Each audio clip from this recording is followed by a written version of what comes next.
Santa Juana Francisca de Chantal. Religiosa fundadora. 1572 a 1641. 21 de agosto. Compatriota de San Bernardo, ella misma nos cuenta sus orígenes con estas palabras: me llamo Juana Francisca Fremeut, natural de Dijon, capital del Ducado de Borgoña. Soy hija del señor Fremeut, presidente del Parlamento de Dijon, y de la señora Margarita de Barbicey. San Bernardo había nacido a 2 kilómetros de Dijon, ella, dentro de la ciudad. Casada a los 20 años con el barón de Chantal, último descendiente por línea materna de la familia de San Bernardo, recibió desde entonces el nombre de baronesa de Chantal. Era una joven de alta talla, de noble y majestuoso porte, de gran belleza natural, pero sin artificios, sin coqueterías, de un temperamento jovial, pronto y abierto. Fue piadosa desde su infancia, pero sin que nada presagiase la grandeza de su futura santidad. Amaba perdidamente a su marido y era correspondida con el mismo amor. Desde que no veía al señor de Chantal, dice ella, empezaba a sentir en mi corazón grandes atractivos de pertenecer a Dios enteramente, pero todos estos pensamientos y oraciones los concentraba en una sola cosa, en la conversación y en el retorno del señor de Chantal. Cuando el varón estaba de vuelta, volvía ella también a su vida ordinaria de fiestas, de casas, de visitas y de toda suerte de distracciones. La vida de los dos esposos fue un idilio de 10 años que terminó con una tragedia. Un día de 1601, el varón fue herido involuntariamente por uno de sus mejores amigos en una cacería. Juana corrió hacia él, temblorosa, y fue recibida con estas palabras, dignas de un gran cristiano: amiga mía, la sentencia del cielo es justa, hay que amarla y morir. No, no, replicó ella, es preciso curar. Y añadía: Señor, tomad todo lo que tengo en el mundo, pero dejadme mi esposo. A los 8 días el varón expiraba, dejando a Juana Francisca el cuidado de sus 4 hijos. Ella le lloró, con diluvios de lágrimas incomparables. Su único consuelo era estar sola y llorar. Su castillo parecíale poco desierto, y con frecuencia se la encontraba deshecha en llanto en un bosquecillo de las cercanías. Cuando se dieron cuenta de que pasaba las noches de rodillas, rezando y llorando, empezaron a vigilarla para conseguir, por lo menos, que se acostase. Tal fue la violencia de su dolor, dice un testigo, que a los 4 meses se había convertido en un esqueleto. Esta brusquedad, esta violencia tienen muchas veces los asaltos de Dios a las almas escogidas. La ciudad reposa en una tranquilidad perfecta, cuando repentinamente se encuentra en manos de otro dueño, que se instala en ella con toda la confianza del vencedor. Esto es lo que sucedió en el alma de la baronesa de Chantal. Al principio, el nuevo amor reina en la noche, y solo de cuando en cuando, como cansado de sus crueldades, deja escapar su luz, deslumbrando a su presa. Dios ha ocupado el puesto del hombre, pero sin dejarse ver ni tocar. Se ven, sin embargo, los efectos de su presencia. Juana es madre, sus hijos vuelven a verla sonriente como antes, los enfermos, los pobres, la encuentran más humana que nunca, los familiares, los íntimos, se admiran de la rapidez con que ha logrado sobreponerse a sí misma y reanudar su vida cotidiana. Hay solo un sacrificio que no puede hacer, el de oír nombrar al asesino del varón. 7 años más tarde resistirá a las insinuaciones del obispo de Ginebra, deseoso de preparar una entrevista entre ellos. Al exterior todo parecía claridad, por dentro, la noche se hacía cada vez más cerrada. Al dolor más profundo se juntaban las luces de la tentación. La joven viuda cortó las solicitaciones del mundo haciendo voto de castidad, pero en lo que se refiere a la fe, los asaltos eran cada día más terribles. Siente la necesidad de un guía que la saque de la oscuridad, y un presentimiento sobrenatural le dice que ese guía no tardará en llegar. Ávida de dirección, pero ignorante de las cosas divinas, acepta el yugo de un fraile petulante y tiránico, que la ata con 4 promesas: primera, que le ha de obedecer; segunda, que no le ha de cambiar jamás; tercera, que ha de guardar fielmente el secreto de cuanto la diga; cuarta, que no ha de tratar de su interior con ningún otro. La ingenua candidez de la baronesa lo prometió todo, y durante 2 años quedó presa en aquellas redes importunas, que la llenaron de escrúpulos, la cargaron de devociones indiscretas y la atormentaron con toda suerte de maceraciones. Aunque comprendiendo que no era aquel el camino, ella seguía los menores consejos del pastor con docilidad de mansa cordera. Entretanto, el verdadero director se acercaba. En la Cuaresma de 1604, Juana Francisca, sabiendo que Francisco de Sales predicaba en Dijon, vino a la ciudad para oír sus San Tarcisio, mártir sermones. Entonces fue cuando empezaron a conocerse, él, con su lentitud sinuosa y prudente, ella, sin titubeos. Desde que tuve la dicha de conocerle, dirá más tarde, le llamé santo desde el fondo de mi corazón.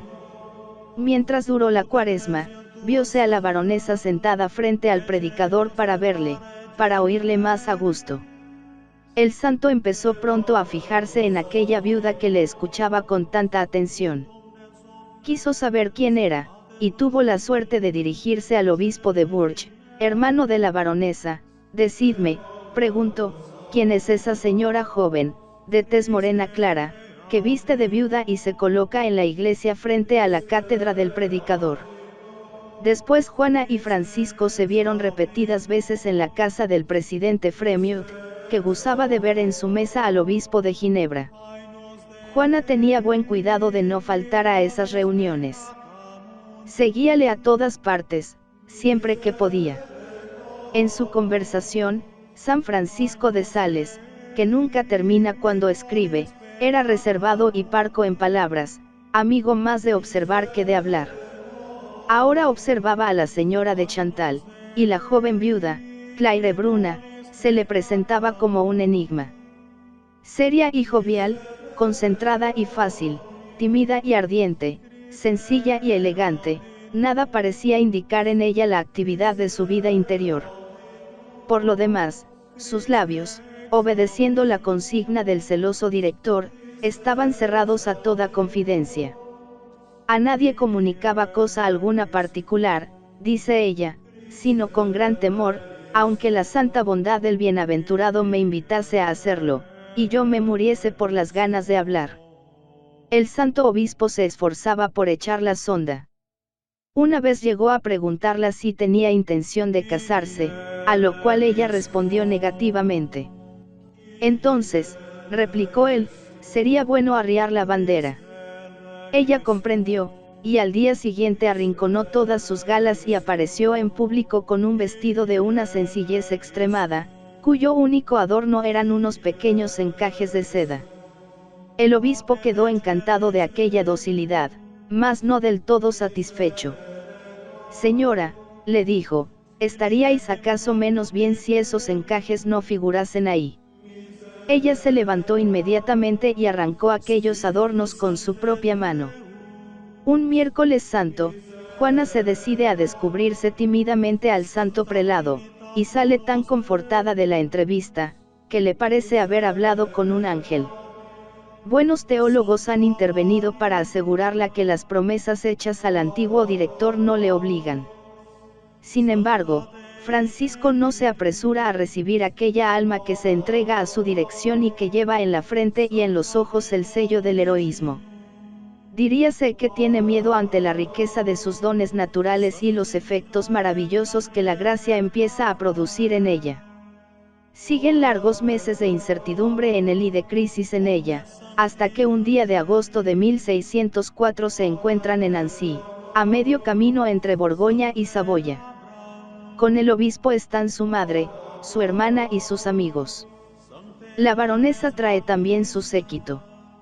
Hechas las presentaciones, el obispo pasó diestramente el cortejo a su madre, y tomando aparte a su querida hija espiritual, hizo que le contase todo lo que había pasado en ella, y ella lo ejecutó con tal claridad, simplicidad y candor, que no olvidó el menor detalle.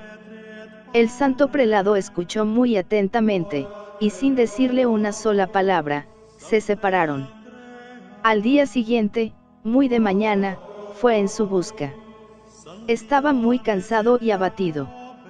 Sentémonos, le dijo, estoy fatigado, y pensando toda la noche en vuestro asunto, no he dormido un solo instante.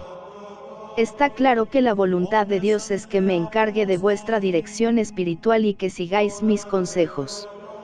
Después de esto, el santo hombre permaneció un poco en silencio, y levantando los ojos al cielo, continuó, Señora, os lo diré.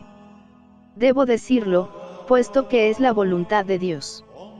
Todas esas promesas anteriores no valen más que para destruir la paz de una conciencia.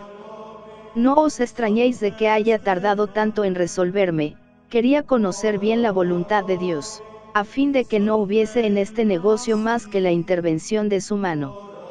Aquella misma mañana, dice el relato hagiográfico, la santa hizo su confesión general con nuestro bienaventurado Padre. Una palabra resume el método que siguió San Francisco de Sales en la dirección de Santa Chantal, es la palabra libertad. Pesábame, dice ella, de que no me mandaba bastante. Pero al mismo tiempo sentía que acababa de salir de una cautividad interior. Atento a la acción de Dios en las almas, no quería entorpecer esa acción con la suya. Es prudente, además, porque no está bien seguro del terreno que pisa. Es el momento en que las monjas de Santa Teresa, presididas por Ana de Jesús, acaban de establecerse en Dijon. Lejos de entorpecer las relaciones de su dirigida con las religiosas españolas, Francisco las favorece, y goza viéndola envuelta en aquella brisa mística que viene de Ávila. Y fue aquel un trato fecundo para la vida espiritual de la baronesa. De campestre que era, según su propia expresión, la hicieron ciudadana de la mística Jerusalén, la alentaron en el ascenso de los primeros grados de la oración ordinaria. En una palabra, entró novicia en la escuela de Santa Teresa y salió profesa. Estaba en disposición de empezar su obra. En la primavera de 1607, la baronesa volvía de nuevo a Annecy para conocer de una manera definitiva lo que su director pensaba hacer respecto a ella. Fui en busca del venerable prelado, nos dice ella misma, con la mayor indiferencia que pude. Francisco escucha, observa y calla. Durante una semana entera examina la voluntad de Dios en un silencio solemne y dramático. Pero el día siguiente a la fiesta de Pentecostés, dice una discípula de la santa, habiéndola llamado aparte después de la misa, con un semblante grave y serio, y de una manera que indicaba al hombre absorto en Dios, le dijo, bueno, hija mía, ya he resuelto lo que voy a hacer de ti. Y yo, Padre mío y Señor mío, estoy resuelta a obedecer. Así respondió ella, poniéndose de rodillas. El bienaventurado permaneció en pie a 2 pasos de ella, y después de una pausa, continuó, muy bien, es preciso que entres en Santa Clara. Dispuesta estoy, Padre mío, contestó ella. No, replicó el obispo, no eres bastante fuerte, tendrás que ser hermana del hospital de Beaune. Como os guste. No, no es eso lo que quiero, agregó él, debes ser carmelita. Ahora mismo, monseñor, repuso ella. Aún la propuso otros varios proyectos con el fin de probarla, y vio que era una cera derretida por el calor divino y dispuesta a recibir cualquier forma de vida religiosa. Expúsole al fin su idea que tenía de fundar una nueva congregación, el Instituto de la Visitación de Santa María. A principios de 1610 todo estaba preparado en Annecy para recibir a las primeras visitandinas. La señora de Chantal abandonó su casa el día de San José. La despedida dio lugar a una escena emocionante. Todos lloraban, y ella misma, a pesar de la violencia que se hacía, estaba deshecha en llanto. El mayor de sus hijos, Celso Benigno de Rabutin Chantal, el que será un día padre de la marquesa de Sévigné, se colgó a su cuello esforzándose por retenerla con sus caricias. Ella le cubría de besos y respondía a todas sus razones con un valor admirable. Al fin, arrancóse violentamente de los brazos de su hijo, y se dispuso a marchar. Entonces Celso Benigno, desesperado por no poder detener a su madre, se tendió en el umbral, y dijo estas palabras: «Madre, pasa si quieres, si te atreves a pasar sobre el cuerpo de tu hijo». Dudó ella un momento y se detuvo con el corazón oprimido, pero, cobrando luego nuevas fuerzas, y sonriendo a través de las lágrimas, echó a andar, ganó la calle de un salto y subió a su carroza. Durante un rato caminó en silencio y con los ojos arrasados en lágrimas, después se tranquilizó súbitamente y entonó el cántico de la liberación. Su agonía había terminado. S.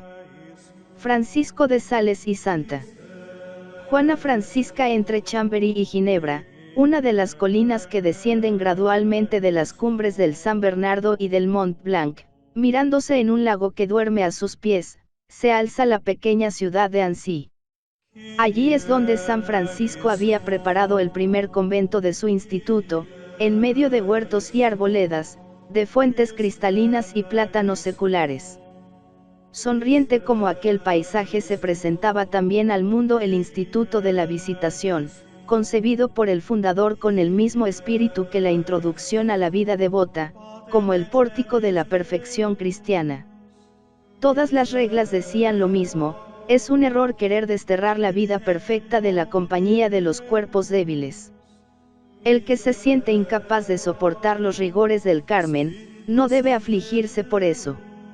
Ni los oficios de la noche, ni los ayunos, ni las disciplinas son indispensables para llegar a la más alta santidad. La visitación va a ser el Carmen de los frágiles, de los enfermos. Esta congregación, escribe Francisco, ha sido erigida de suerte que ninguna aspereza pueda apartar a los débiles de entrar en ella para vacar a la perfección del amor divino. Esta frase refleja con toda precisión el programa del nuevo instituto, y hay que reconocer que las primeras salesas le cumplieron de una manera admirable, llegando a convertirse en maestras del amor divino para el mismo fundador. En aquellos días gloriosos, la visitación fue para él un campo de experiencias místicas, donde recogía las semillas fecundas que luego habían de germinar en el tratado del amor divino. Modelo de las demás en las vías de la oración, la Madre Chantal era también la primera en los deberes de la observancia. Nuestro bienaventurado Padre, dice una de las primeras salesas, había deseado, para más humildad, que las hermanas hiciesen la cocina y los oficios domésticos una tras otra. Nuestra bienaventurada Madre, si no estaba enferma, jamás se dispensaba de servir y cocinar la semana que le tocaba. Como la casa tenía un gran jardín, y con frecuencia había necesidad de leche para los niños de los pobres, nuestra digna madre encontraba gran suavidad en estos ejercicios bajos y domésticos. Es verdad que su principal cuidado era fundar bien a sus hijas en la vida interior y del espíritu, y por la gracia divina, muchas tuvieron en poco tiempo oraciones de quietud, de sueño amoroso, de unión altísima, otras, luces extraordinarias de los misterios divinos en que estaban santamente absortas, y algunas, frecuentes arrobamientos y santas salidas fuera de sí mismas para ser transportadas a Dios, donde recibían grandes dones y gracias de su divina liberalidad. La mujer sumisa y confiada, que parecía incapaz de dar un paso sin el gobierno de otro, se había convertido en una maestra insigne. La discípula tímida y obediente se había revelado como un carácter maravillosamente dotado para el gobierno. De repente, se la ve caminar de ciudad en ciudad, organizar comunidades en todas las provincias de Francia, atender a todos los detalles de la administración, dirigir 30, 70 y hasta 80 casas al fin de su vida, y mantener una correspondencia europea. Sin la vivacidad, sin la elocuencia de Santa Teresa, tenía, sin embargo, su profundo sentido práctico. Hablaba poco y con sequedad. Preguntadme, decía a sus hijas, no soy predicadora, solo sé hablar cuando me preguntan. Escribía menos. Sus cartas son breves, y dirigidas siempre a la acción. Por el desdén de la forma, recuerdan las de San Vicente de Paúl, por el pensamiento, por la pasión, por la luminosidad, son el reflejo de un espíritu elevado, firme, ardiente y un poco autoritario. Juana Francisca había nacido para mandar. Su porte de reina, su mirada, su gesto, su voz, eran de un jefe. Con menos virtud, aquí hubiera estado su escollo, hubiera llegado a ser altiva, imperiosa, inclinada a la severidad y terrible ante la resistencia. Felizmente, la gracia de Dios, la dulzura comunicativa de San Francisco de Sales y la santidad corrigieron este defecto, desarrollando en su alma una humildad y una dulzura que, por no ser naturales, nos admiran más todavía.